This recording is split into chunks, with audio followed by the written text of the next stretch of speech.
Bernie Sanders wants to know why corporations that break the law are receiving billions of dollars worth of government contracts. And that's a really good question.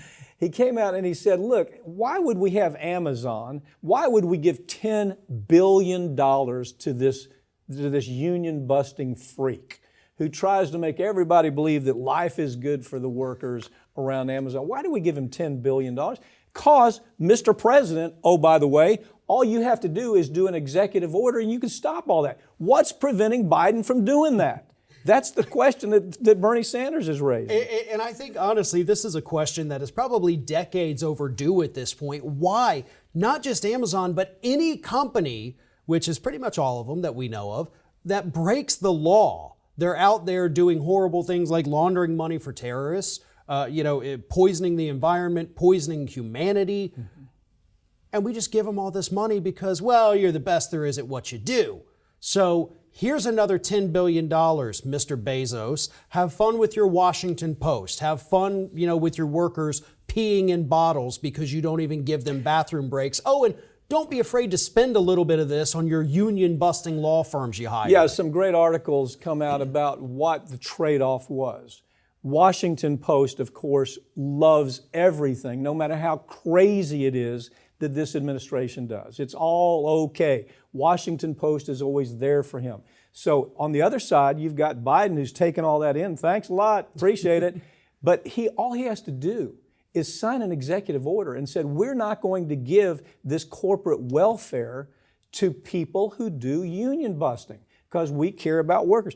And if you'll think about it, that was one of Biden's campaign promises. He came into office, he said, look, I'm going to stop this union busting. He was talking about the tech companies. The tech companies are doing all these terrible things to unions. He was talking about Amazon. And that was one of the things he ran on.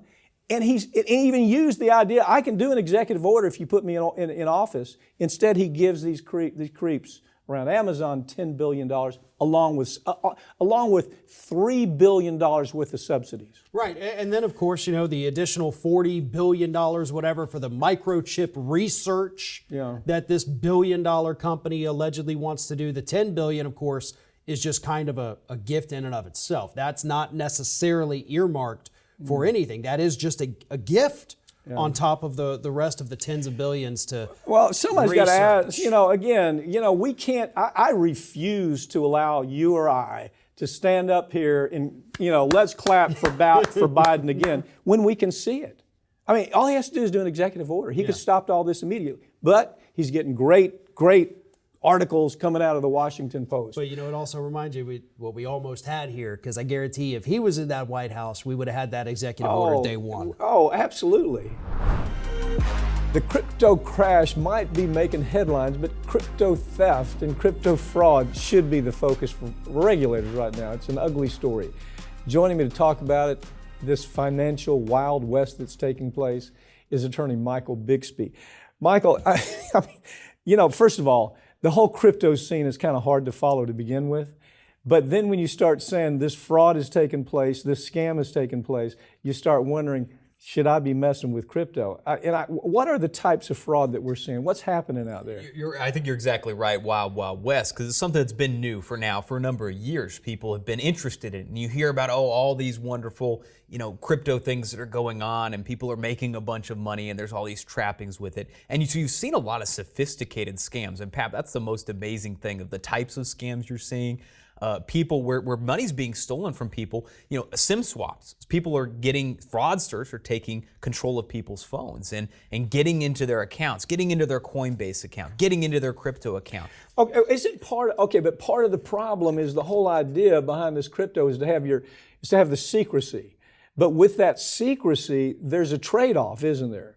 That secrecy is so secret and it's so hidden and it's so far down there that you don't really know what's going on. You're easily hacked in the process. That's exactly right. You have a system, you have things that are on the blockchain. It's you can measure this, you can follow it, but things can get moved around, Pap, and that's what's happening is that somebody's getting access to somebody's account, right? And they transfer it over to somewhere else, or they convert it to a different cryptocurrency or a stable coin or something like that. And unlike if you're at a bank, let's say you're at a bank, a major bank, and FDIC. you have FDIC, you also have the idea of reversing transactions. That's what you'll see. I mean, if there's somebody who's stealing from a bank account, boom, it can be reversed. And one of the big problems, Yeah, but it can't hear, I take it. It can't, or at least the exchanges are not making the effort. So if you look at, for instance, Coinbase is one of the most major platforms. It's a publicly traded company that's worth tens of billions of dollars. I mean, they're raking in money here.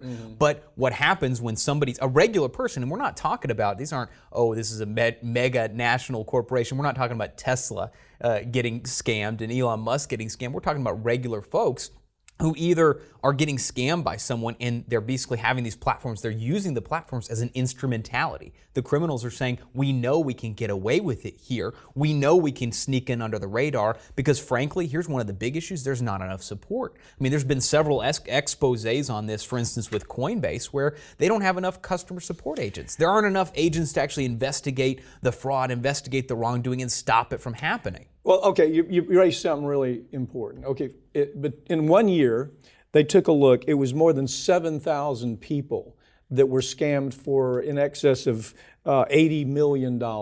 So what that tells you something right off the bat. It tells you the investors are small to moderate investors.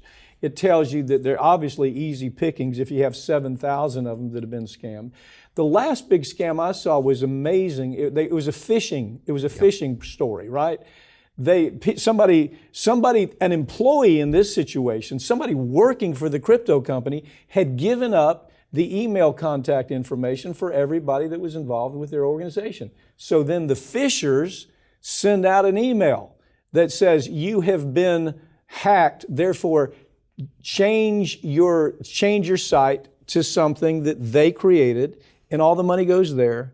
And they steal the money. And it looks legit. That's the thing, is that a lot of people think, oh, I wouldn't fall for the scam. These aren't your grandma's scams from the 1990s. I mean, the amount of sophistication that I'm seeing people, create websites that are geared towards you. Mike Papantonio might be embedded when they're targeting you with these types of attacks, when they're getting into these phishing. It's not basic grade level, because oftentimes what you're dealing with is somebody who might have maybe even $100,000, an equivalent value of cryptocurrency, to be able to get into that account and to take it out. What I'm not following is why there aren't more lawsuits against the folks running this. There's a duty, for example. If there's no other duty, there certainly is a duty to protect your data system, okay?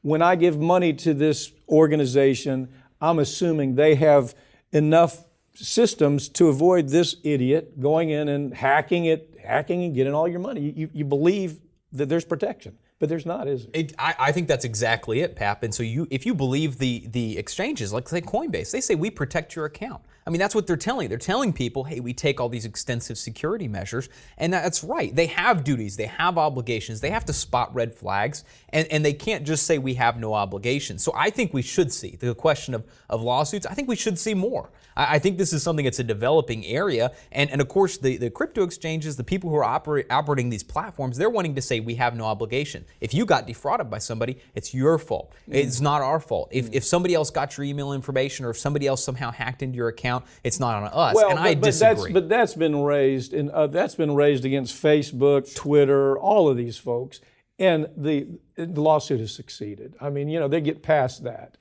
And it's just a matter of time. But what I'm wondering here is, even if you did bring a lawsuit against a lot of these companies that just absolutely are blowing it for the people making this investment, even if you do, who do you go after? Are most of these companies backed up by any serious money? There's some of the major ones are, and I think you're spot on, Pap, is that a lot of that's the problem, is there's so much unknown, there's people getting involved in it. But like take Coinbase. I mean, this is a publicly traded company. This is a company that's making billions of dollars on an annual basis, billions upon billions of dollars. So yeah, there are sources, there are ways to actually get at this, but it's difficult. I think it's an uphill battle, and some of that is changing the narrative here, where we're not just accepting the lowest common denominator from these people, and they need to have. I mean, they're making these huge profits, and they're caring for people's assets, but when they're careless, they need to be held responsible. Yeah, and I could almost see situations where you could go after people personally, even if they have an LLC put together, even if it's a corporate I see ways to pierce that corporate protection for people that are putting these crypto companies together. And I think that's something the lawyers need to be aware of.